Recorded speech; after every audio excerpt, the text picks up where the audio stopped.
வணக்கம் நண்பர்களே. ஜோதிடம் பத்தின தகவல்கள தெரிஞ்சுக்க நம்மளோட சேனல சப்ஸ்கிரைப் பண்ணிக்கங்க. சிம்மராசி அன்பர்களே, வரக்கூடிய ஜூன் மாதம் 2023 18ஆம் தேதி அன்று சனி பகவான் வக்ர நிலையாகிறார்.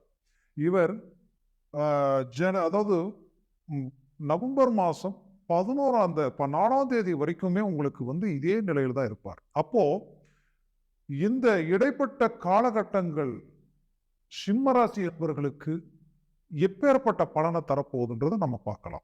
ஆக சிம்மராசி அன்பர்கள் கடந்த காலகட்டங்கள் உங்களுடைய அஷ்டமத்தில் குரு, 8ல் குரு நின்று 9ஆம் இடம் பாக்யஸ்தானத்தில் ராகு பகவான் நின்று உங்களுடைய வாழ்க்கையில உங்களுடைய பாக்கியம், பாக்கியம்னா தொழில், வேலை, குடும்பம், மனைவி, மக்கள், இந்த எல்லா விதத்திலையுமே பல பிரச்சனைகளை சந்திச்சுட்டீங்க. ஏன்னா சிம்மம்னா சொல்ல வேண்டியதில்லை, சூரிய பகவான் உங்களுடைய வீட்டிற்கு அதிபதி. அப்பேற்பட்டவர் உலகத்துக்கே வெளிச்சத்தை தரக்கூடியவர். எப்பவுமே கம்பீரம் இதனுடைய அடையாளம். அது மட்டும் கிடையாது, வாழ்க்கையில உங்களை சுத்தி இருக்கிறவங்க நல்லா இருக்கணும், உங்களை சார்ந்தவங்களை கை கொடுத்து மேல தூக்கி விடணும் அப்படின்னு நினைக்கக்கூடிய நற்குணம் உங்களுக்கு உண்டு. அதே சமயம் அவ்வளோ சாதாரணமா யாருக்கும் அடங்கி போக மாட்டீங்க. மற்றவங்களை அடக்கி அன்பாலையும் சரி, பண்பாலையும் சரி, எதுலையுமே அடக்கி கர்ஜனையா இருக்கக்கூடிய ஒரு அமைப்பு இந்த சிம்ம ராசி அன்பர்களுக்கு இயற்கையாகவே இருக்கும். அப்பேற்பட்ட உங்களுக்கு தலை நிமிர்ந்து வாழ்க்கையில நீங்க எடுத்த முயற்சிகள் எல்லாத்திலையுமே கம்பீரமா வெற்றியான ஒரு நிலையில சாதிச்ச உங்களுக்கு கடந்த 3 வருஷம் 4 வருஷத்துல இருந்தே பல சிரமங்கள். சிரமங்கள்னா ஒரு மனிதருக்கு எந்தெந்த ரீதியில ஒரு பாதிப்புகளை சந்திக்க கூடாதோ அந்தந்த விஷயங்கள்ல நீங்க லாக் ஆயிட்டீங்க. எப்படி லாக் ஆனீங்கன்னா, முதல்ல தொழில் சம்பந்தப்பட்ட ரீதியில லாக் ஆயிட்டீங்க. ஏன்னா எதுலையுமே நீங்க நம்பர் ஒன்னா இருக்கணும், நாம முதன்மையா இருக்கணும், நாம எடுத்த காரியங்களை இங்க இல்ல, இன்னைக்கு ஸ்டேட் விட்டு ஸ்டேட் வெளிநாடு வரைக்கும் நம்ம தொழிலை கொண்டு போகணுன்ற விஷயத்துல ரொம்ப போல்டா இருப்பீங்க. அது மட்டும் கிடையாது, எந்த இடத்துலையும் தலை குனிஞ்சு போக மாட்டீங்க, தலை நிமிர்ந்து நிற்பீங்க. ஆனா உங்களை சுத்தி ஒரு கூட்டமே உங்களை லாக் பண்ணணும், நீங்க தலை குனியணும். அதே சமயம் மத்தவங்க உங்களை அடக்கி ஆளணும்ட்டு சிலர் நினைக்கிறாங்க. ஆனால் அதையும் தாண்டி உங்க வாழ்க்கையில சாதிச்சு ஒரு லெவலுக்கு வந்த உங்களுக்கு கடந்த காலகட்டங்களில் நடந்த பாதிப்புகளால மன உளைச்சலுக்கு ஆளாயிட்டீங்க. உண்மையை சொல்ல போனா நீங்க ஒரு சுமைதாங்கினா குடும்பத்துக்காக கஷ்டப்படக்கூடியவர். உங்களுடைய கஷ்டத்தை வெளியில காட்டிக்காம உங்களுடைய சிரிப்பால அவங்களுக்கு சந்தோஷத்தையும், இன்னைக்கு இருக்கோ இல்லையோ ஏதோ ஒரு விதத்துல குடும்பத்தில் இருக்கக்கூடியவங்களும் உங்களுடைய வாரிசுகளுக்கும் ஒரு மேன்மைகள் உண்டாக்கணும்ன்ற ஒரு நல்ல எண்ணத்தோட வாழக்கூடியவங்க நீங்க. ஆரம்ப காலகட்டத்திலேயே உடன் பிறப்புகளுக்காகவும் சரி, பெத்தவங்களுக்காகவும் சரி, பல விஷயங்களை விட்டு கொடுத்து வாழ்ந்தவங்க நீங்க. ஏன்னா ஒரு குடும்பத்துக்கு முதன்மையான நிலையில நின்று அந்த குடும்பத்தையே மெயின்டைன் பண்ணக்கூடிய ஆற்றல் சிம்மத்துக்கு மட்டும்தான் இருக்கு. அப்பேற்பட்ட சிம்மராசி அன்பர்கள், நீங்க எடுத்த முயற்சிகள் எல்லாமே மற்றவங்களுக்காக வெற்றியை உண்டாக்கி இன்னைக்கு எல்லாரையும் ஒரு லெவலுக்கு ஆளாயிட்டீங்க. இன்னைக்கு உங்க குடும்பத்தை நாம் நிலைநாட்டணும், அடுத்த கட்டத்துக்கு கொண்டு போகணும்ன்ற ஒரு நிலைக்கு வரும் பொழுது உங்களுக்கு தொழில் ரீதியில வந்த சோதனைகளால, நீங்க பட்ட பாதிப்புகளால, குடுக்கல் வாங்கல் சம்பந்தப்பட்ட ரீதியில் இருந்து எல்லாமே நீங்க கை கொடுக்காத ஒரு நிலைக்கு நீங்க ஆளாயிட்டீங்க. அப்போ ஒரு மனுஷனுக்கு கஷ்டம்னு வரும்பொழுதுதான் நம்மளை சுத்தி யார் நல்லவங்க, யார் கெட்டவங்க அப்படின்னு தெரியக்கூடிய ஒரு நிலை உருவாகுது. அது இந்த காலகட்டங்கள்ல உங்களுக்கு கிடைச்ச ஒரு அனுபவமா இருக்கு. ஆனா இன்னைக்கு வரைக்குமே நீங்க உங்களுடைய தொழில்ல உங்களுக்கு கீழே வேலை செய்யறவங்க கூட சந்தோஷமா இருக்கணும். அவங்களுக்கு தொழில் ரீதியில நாம அவங்க செய்யற வேலைக்கு கொடுக்கக்கூடிய ஊதியம் கூட அவங்களுக்கு கொஞ்சம் மேன்மையா இருக்கணும் நினைக்கக்கூடிய மனசு உங்க மனசு. அப்பேற்பட்ட உங்களுக்கு இன்னைக்கு மனசுல நிம்மதி இல்லை, தொழில் ரீதியில மேன்மை இல்லை, எல்லாம் நஷ்டம். நஷ்டத்தை தாண்டி பல கஷ்டங்களை சந்திச்சு பார்ட்னர்ஷிப்ல இருந்து தொழில் நீங்க எங்க லிங்க் வச்சிருந்தீங்களோ அந்த இடத்துல இருந்த ஒரு நன்மதிப்பும் இன்னைக்கு பாதிச்சு, இன்னைக்கு உங்களுக்கு கிடைக்க வேண்டிய பல வாய்ப்புகள் அடுத்தவங்க அதை தட்டி பறிச்சு இன்னைக்கு அனுபவிக்கக்கூடிய ஒரு நிலை உருவாயிடுச்சு. ஆக இந்த சூழ்ச்சிகள் ஒரு பக்கம், உங்களுக்கு இருந்த கிரகங்களினுடைய நிலை மறுபக்கம். இது 2ம் சேர்ந்து உங்க வாழ்க்கையில கடந்த காலகட்டங்கள்ல உங்களை கடனாளியாக்கி உட்கார வச்சிருக்கு. அப்போ இதனால பல விபத்துகளையும் நீங்க சந்திச்சிட்டீங்க. இந்த வேதனைய சரி செய்ய தேவையில்லாத சில கெட்ட நண்பர்களுடைய நட்புகள் உங்களுக்கு உண்டாகி, இந்த வேதனையை மறக்க தேவையில்லாத சில பாதிப்புகளுக்கு அடிமையாகக்கூடிய சூழ்நிலைகளும் சிலர். அப்போ இந்த நிலையிலிருந்து மீண்டு வரக்கூடிய ஒரு வாய்ப்புகள் கிடைக்குமான்னு நினைச்சு ஏங்கக்கூடியவங்களுக்கு இந்த சனி வக்கர நிலை தொழில் ஒரு பெரிய மேன்மைகள் தரும். எப்படி தரும்னா, கண்டகச்சனியா நிற்கிறாரு சனி பகவான். கண்டகத்தில் சனி நின்னால் என்ன செய்வார்? இனம் புரியாத பயம், இனம் புரியாத குழப்பம், எங்கெங்கெல்லாம் நட்புகள் இருக்கோ நட்புகள் எல்லாம் உடைச்சு சுக்குநூறு ஆக்கி 4 பேருக்கு இதுல கை கட்டி நிற்கக்கூடிய நிலைக்கு ஆளாக்கக்கூடிய ஒரு அமைப்பு அந்த கண்டகச்சனியுடைய அமைப்பு.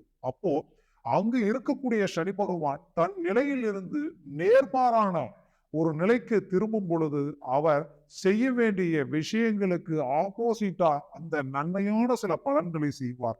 அந்த நற்பலன்கள் திடீர் மாற்றங்களா இருக்கும், திடீர் அதிர்ஷ்டங்களா இருக்கும். உங்களுக்கு சம்பந்தம் இல்லாத சில திடீர் நட்புகளால உங்களுக்கு ஒரு மாறுதல்களும், பைனான்ஸ் ரீதியில இத்தனை நாள் எனக்கு இந்த லோன் அமையல, இந்த இடத்துல நான் கேட்ட பணம் எனக்கு கிடைக்கல, என்னுடைய ப்ராப்பர்ட்டிக்கு இந்த பணம் கிடைச்சா எனக்கு எவ்வளவோ பரவாயில்லைன்னு நினைக்கிறவங்களுக்கு 9ஆம் இடத்தில் இருக்கக்கூடிய குரு பார்வையால இந்த சனி வக்ரத்தினால திடீர் மாறுதல்கள் கிடைக்கும். கடந்த காலகட்டங்களில் 9இல் ராகு இருந்து உங்களுடைய நற்பெயர், அதாவது எவ்வளோ சரியா நீங்க கொடுக்கல் வாங்கல மெயின்டெனன்ஸ் பண்ணீங்களோ, எவ்வளோ பர்ஃபெக்டா ஒரு நல்ல பேரை உருவாக்கி வச்சீங்களோ, கடந்த ஒரு 2 வருஷமா அது எல்லாமே தரமட்டமாயிடுச்சு. இப்போ இன்னைக்கு நாம இருக்கிற பிரச்சனையை விட்டு வெளியில் வந்தா போதும், நாம ஏதாவது ஒரு விதத்துல சாதிச்சிடலான்ற ஒரு எண்ணத்துல இருக்கிற சிம்மராசி அன்பர்களுக்கு நீங்க ஏதோ ஒண்ணு சாதிப்பீங்கன்னு நினைக்க வேண்டாம். பெரிய லெவல்ல சாதிப்பீங்க. ஏன்னா ஒரு புறம் குரு பகவான், மறுபுறம் சனி வக்ர நிலை, இன்னொரு புறம் உங்களுடைய ராசிக்கு 4ஆம் இடத்துல கேது பகவான் கேந்திரத்தில், உங்களுக்கு 3ஆம் இடத்தில் கேது பகவானுடைய வலிமை ரொம்ப மேன்மையா இருக்கு. கேது பகவான் 3இல் அமர்ந்தால் வீரியம், தைரியம், துணிச்சல் இது ஆட்டோமேட்டிக்காவே உண்டாயிடும். இந்த அமைப்பு உங்களுடைய வாழ்க்கையை அடுத்த கட்டத்துக்கு கொண்டு போயிடும். வேலை வாய்ப்புகள் இழந்து, வேலை சம்பந்தப்பட்ட வாய்ப்புகள் இன்னைக்கு வரைக்கும் எனக்கு கிடைக்கல, மத்தவன் செஞ்ச தப்புக்கு நான் தொழிலையும் என்னுடைய வாழ்க்கையில இன்னைக்கு பல விஷயங்களை இழந்து ஒரு கடனாளியா நிற்கிறேன்ற சிம்மராசி அன்பர்களுக்கு இந்த நேரம் தொழிலை உருவாக்கி கொடுத்தரும். தொழில் மட்டுமில்ல, வேலையை உங்களுக்கு உண்டாக்கி கொடுத்தரும். அந்த வேலையில அடுத்தடுத்து படிப்படியான ஒரு மேன்மைகள் எப்படின்னா, பதவி உயர்வு, அரசாங்க சம்பந்தப்பட்ட ரீதியில இருக்கிறவங்க மேன்மையானவங்க இந்த சிம்மராசி அன்பர்கள். அதிகப்படியான அமைப்புகள் பெற்றவங்க சிம்மராசி அன்பர்கள் தான். அப்போ அரசாங்க தொழில் சூரிய பகவான் இல்லைங்களா? அப்போ அரசாங்க தொழில கடந்த காலகட்டங்கள் உங்களுக்கு ஒரு சோதனையான ஒரு காலம். அதனால சில பிரச்சனைகள் சந்திச்சீங்க, தொழில் ரீதியில சில பாதிப்புகள் சந்திச்சீங்க. ஆனால் அது எல்லாமே இந்த காலகட்டங்கள்ல சுமூகமா முடிஞ்சு உங்களுக்கு சாதகமான நிலை உருவாகும். அது மட்டுமல்ல, இன்னைக்கு வரைக்கும் நான் 5 வருஷம் 10 வருஷம் வேலை செஞ்சும் அந்த இடத்துல சம்பள உயரம் எனக்கு இல்லைன்னு நினைக்கிறவங்களுக்கு இந்த காலகட்டங்கள்ல ஒரு மேன்மைகள் கிடைக்கும். ஆக சிம்மராசி அன்பர்களுக்கு தொழிலிருந்து வேலை வாய்ப்பு வரைக்குமே இந்த காலம் ஒரு பொற்காலமா அமையும். இதுல பல பேருக்கு குடும்ப ரீதியில பாதிப்புகளை சந்திச்சிட்டீங்க. இன்னைக்கு வரைக்கும் யாருக்காக நீங்க உழைச்சீங்களோ, யாருக்காக நீங்க கஷ்டப்பட்டீங்களோ, அவங்களுடைய ரீதியில இன்னைக்கு சலிப்புகள், சங்கடங்கள், வெறுப்பு வேதனைகளை மனைவி ரீதியிலையும் மக்கள் ரீதியிலையும் அடையிறவங்க பல பேர்.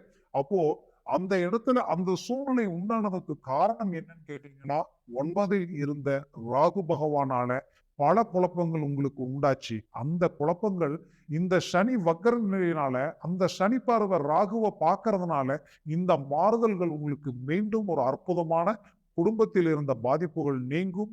பிள்ளைகளான சில குழப்பங்களும் அவங்களுக்கு தேவையான கல்வி சம்பந்தப்பட்ட தடைகளும் நீங்கி அடுத்த முயற்சிகள் அவங்க செய்வாங்க. வெளிநாடு, வெளிவாய்ப்பு, வேலை சம்பந்தப்பட்ட ரீதியில குழந்தைகளுக்கு தடையா இத்தனை நாள் இருந்ததுன்னு நினைக்கிறவங்களுக்கு தற்காலிகமா உங்களுக்கு மாறுதல்கள் கிடைக்கும். அது மட்டும் இல்லாம உங்களுடைய இந்த சிம்மராசி அன்பர்களுக்கு திருமண ரீதியில பல தடைகளாக இருந்த காலம் கடந்த காலம். ஏன்னா 8ல் குரு இருந்தால் சொல்லணுமா உங்களுக்கு, அவர்தானே திருமணத்துக்கு குருபலன் தர்றவரே. அவர் கடந்த வருஷம் 8ல் இருந்ததுனால நீங்க எங்க எந்த ரிஸ்க் எடுத்தாலும் செவுத்துல போய் முட்டின மாதிரி தான். வழி வேதனையோட தான் வெளியில வருவீங்களே தவிர எந்த ரிசல்ட்டும் உங்களுக்கு சாதகமா இருக்காது. மீறி இந்த இடத்துல நடக்கிற மாதிரி இருந்தா அது யாரையாவது கெடுத்து விட்டுருவாங்க. அந்த அளவுக்கு சில பிரச்சனைகளை சந்திச்சீங்க. கண்குளிர பல துரோகங்களை சந்திச்சுட்டு திருமண ரீதியில பாதிக்கப்பட்டு நிக்கிறீங்க. அப்பேற்பட்ட உங்களுக்கு இந்த குரு பகவான் 9ஆம் இடத்தில் இருந்து உங்களுடைய ராசியை பார்க்கிற இந்த பார்வையும், உங்களுடைய பஞ்சம ஸ்தானாதிபதி 5ஆம் இடத்தை அவர் பார்க்கறதுனாலையும், அதாவது உங்களுடைய இடத்துக்கு 5ஆம் இடம்ன்றது பாக்கிய பார்வையை அவர் பார்க்கிறாரு. அது மட்டும் இல்லை, இந்த சிம்ம ராசி அன்பர்களுக்கு உங்களுடைய 3ஆம் இடமாகப்பட்ட வீரியஸ்தானத்தை பார்க்கறதுனால தைரியத்தோட துணிச்சலோட இறங்கி சக்சஸ் அடைவீங்க. மேலும் புத்திர ரீதியில எனக்கு இதுவரைக்கும் புத்திர பாக்கியம் கிடைக்கல, பெண் குழந்தை கிடைச்சது, ஆண் குழந்தை கிடைக்கல, இன்னும் சிலருக்கு குழந்தை பாக்கியமே அமையல, என்னன்னு தெரியல, போகாத தெய்வம் இல்லை, போகாத கோயில் இல்லை, கூப்பிடாத தெய்வம் இல்லைன்ற அளவுக்கு மன வருத்தத்துல இருக்கிறவங்களுக்கு கண்டிப்பா உங்களுடைய பஞ்சமஸ்தானத்தை குரு பார்வையும், உங்களுடைய 7ஆம் இடத்தை சம்பந்தப்பட்ட 7ல் இருக்கக்கூடிய சனி பகவான் வக்கர நிலையும் 100க்கு 100 உங்களுக்கு அந்த வாய்ப்பை இந்த காலகட்டங்கள்ல கொடுக்கும். அதுக்குண்டான தெய்வ வழிபாடுகளை இன்னும் ஸ்ட்ராங்கா நீங்க வழிபட்டு மேலும் மருத்துவ ரீதியில் ஏதாவது ஒரு மேன்மைகளை அடையக்கூடிய நிலை இருந்தாலும் பாருங்க, கண்டிப்பா அதனால ஒரு நற்பலனை நீங்க அடைவீங்க. சிம்மராசி அன்பர்களே, இந்த சிம்மராசிக்கு எப்பவுமே அன்புக்கு கட்டுப்பட்டு தான் பழக்கம். உங்களை ஒருத்தர் அதிகாரப்படுத்தி கட்டுப்படுத்துறாங்கன்னு நினைச்சா கண்ட்ரோல் ஆக மாட்டீங்க. அப்பதான் உங்களுக்கு இன்னும் கோபம் அதிகமாகும், அவங்க மேல வெறுப்பு அதிகமாகும். அப்பேற்பட்ட கடந்த காலகட்டங்கள்ல நீங்க திருமண ரீதியில டைவர்ஸ் வரைக்கும் பாதிக்கப்பட்டு அதனுடைய விளைவுகளால இன்னைக்கு வாழ்க்கை மீண்டும் கைகூடுமான்னு நினைச்சு வருத்தத்துல இருக்கிறவங்களுக்கு மீண்டும் உங்க வாழ்க்கையை ஒன்று சேர்த்து சிறப்பா நீங்க வாழ்ந்து காட்டுவீங்க. அந்த வாய்ப்பும் இந்த காலகட்டங்கள்ல உங்களுக்கு உண்டாகும். மேலும் உங்களுடைய கடன் சுமைகள் நீங்கக்கூடிய ஒரு வாய்ப்பு சனி பகவானால. ஏன்னா 6ஆம் இடத்துக்கு அதிபதி வக்கர நிலையை அடையும் பொழுது சத்துரு ரணரோண சம்பந்தப்பட்ட இடம் இல்லையா, அது உங்களுக்கு பர்ஃபெக்டா ஒரு அற்புதமான ஒரு டர்னிங் உங்களுக்கு உண்டாக்கி கொடுக்கும். ஆக இந்த நிலை சிம்மராசி அன்பர்களுக்கு ஒரு அருமையான மேன்மைகளை கொடுக்கும். அப்போ உங்களுடைய முயற்சிகளை இன்னும் ஸ்ட்ராங் பண்ணுங்க, வெற்றி அடையுங்க. நன்றி, வணக்கம்.